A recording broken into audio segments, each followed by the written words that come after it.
Lights are flashing. We're set now. After taking out every heat he rode in, fast Eddie Warren was hot favourite in the final, immediately taking the lead in the race.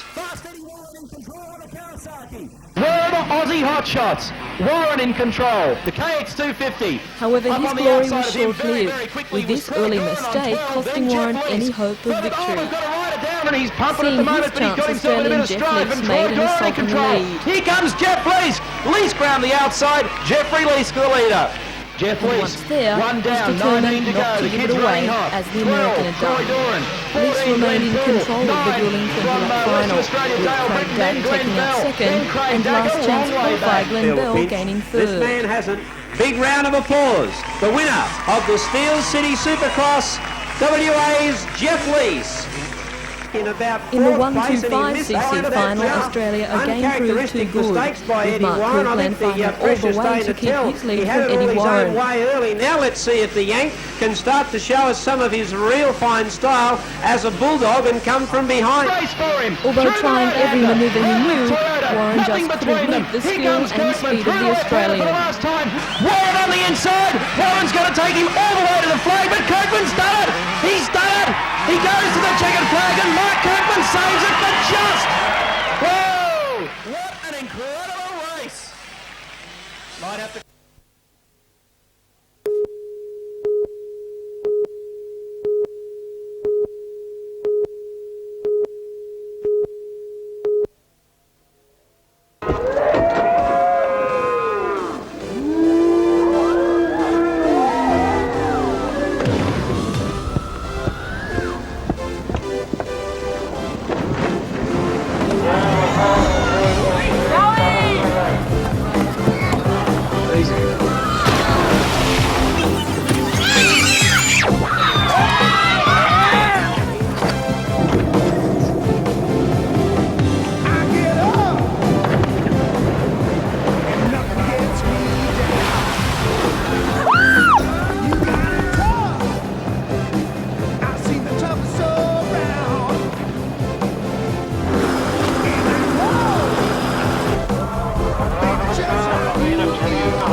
These scenes outraged not only the people of Raymond Terrace but viewers across the state.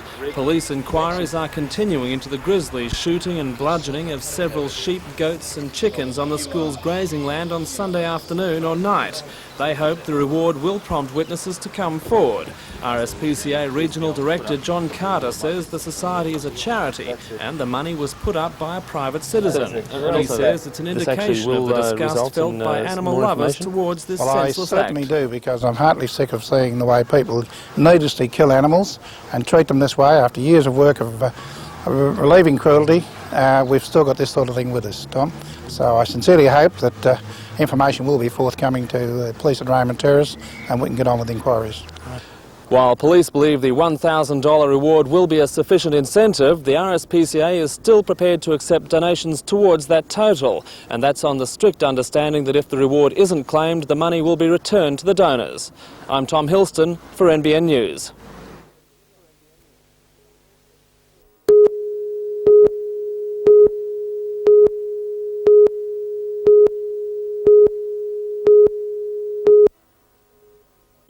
It's a Weight Watchers nightmare. 220 kilograms of fruitcake, 34 kilograms of rich icing. Sorry, all I'm getting bundled into one giant birthday cake.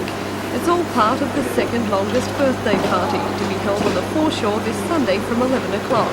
The highlight will be Lord Mayor John McNaughton plunging the knife into the big cake at midday, starting what is expected to be a frenzied fight for a bite.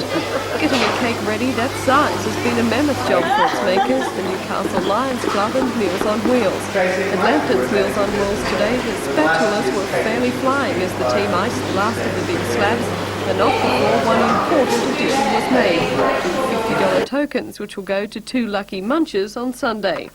The big cake cutting will be accompanied by a kaleidoscope of activities, some on dry land and some on the water, such as harbour cruises, rowing, sailing, jet skiing, boat building races, a sport and leisure expo, tours of the HMAS Hobart, and much, much more. But the fun isn't just confined to Sunday. Tomorrow, Newcastle's foreshore will come alive to the city's big harbour regatta, a spectacle that in the past has attracted as many as 50,000 to the waterfront.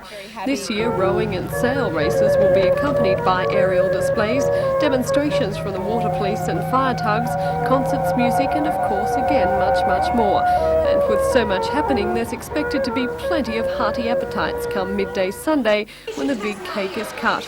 And it should certainly stand up to the demands, measuring an amazing 9 metres and comprising 147 separate cakes. And the final figure, an amazing 3,531 slices. 3,531, Pete, that doesn't sound right to me. Hang on a minute. When? 3,528. Now that sounds better.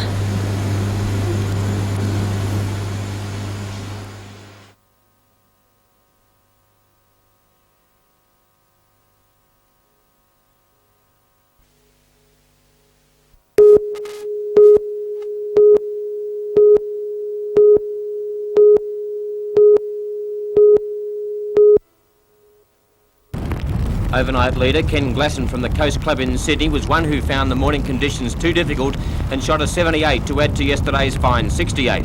But he was saved from dropping out of contention by other wayward scores. Wayne Stewart dropped back to be 9 shots off the pace with a 79, and Kiwi Philip Tatarongi is also 6 over the card after shooting 76 today. Western Australian Tony Mills fired an excellent 1 under 71 to go with yesterday's 73, and he trails Russell Clayton by 3 shots. Mills again drove the ball long distances and followed up with a delicate short game. Given favourable conditions tomorrow, many golfers are still in with a chance to take out the title if one of the front runners happens to falter at any stage of the final 36 holes. If the wind prevails, they will do well to catch the big Englishman Russell Clayton, who had a 2 under 70 today. He bogeyed the first and the 13th, but had birdies on 3, 4, 9 and 10, and could have had several others, but either lipped out or shaved the cup. Clayton is now 3 under the card after 36, and he'll be hard to beat from here on.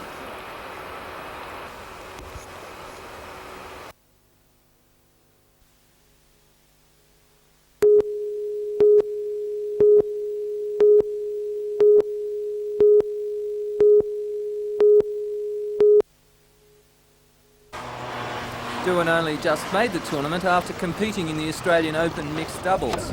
But after a rush of matches yesterday, the 183rd rated player in the world entered his 3rd Northumberland final. 17-year-old opponent Richard Nichols, obviously nervous, upset Doohan in the second game, breaking his service. But Doohan recovered, taking the first 2 sets and his share of the $4,000 prize money. Karen Deed, the #1 women's seed, out-rallied Newcastle's Anne Hamilton to win the women's final. 20-year-old Deed from Sydney played with the form which he had shown in the Australian junior tennis team, winning 6-2, 7-6.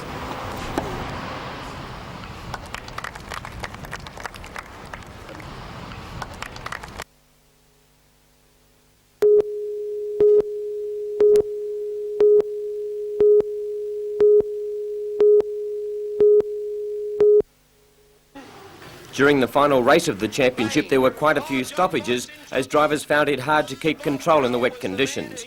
Pine took his pit crew Firebird to the front with 10 laps to go after Tony Brusso spun out and he was never headed. John Leslie put up a great fight with Pine's teammate Alan Baker in third position. Without some pressure over the last 7 or 8 laps, he's felt the pressure from a brilliant drive by John Leslie, but it's not going to be good enough. John Pine is going to defend the crown. Newcastle's John Pine is first, Lismore's John Leslie right on his hammer, and Alan Baker a very creditable third place. We get to see it.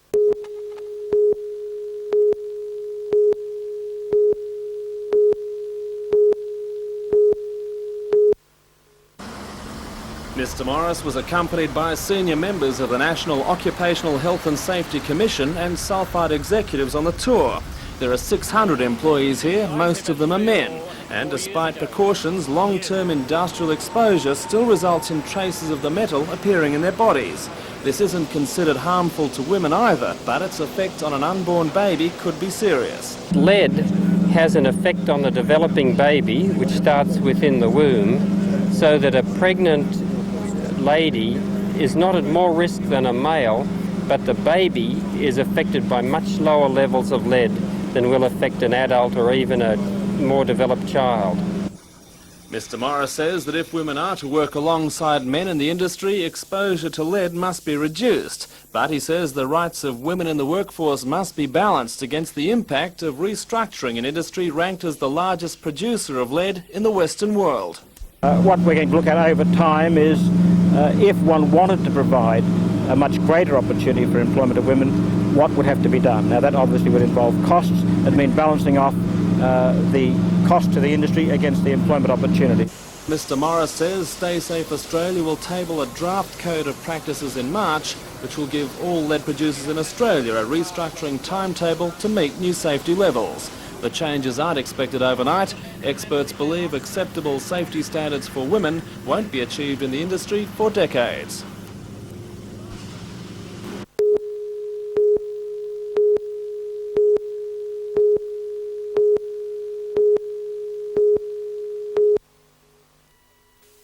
It was almost 12 months ago that the concept of a monorail for Newcastle was first floated. A consortium of local businesses, headed by Leighton Constructions and Gninans, started lobbying the state government to replace the heavy rail line with an overhead transit system.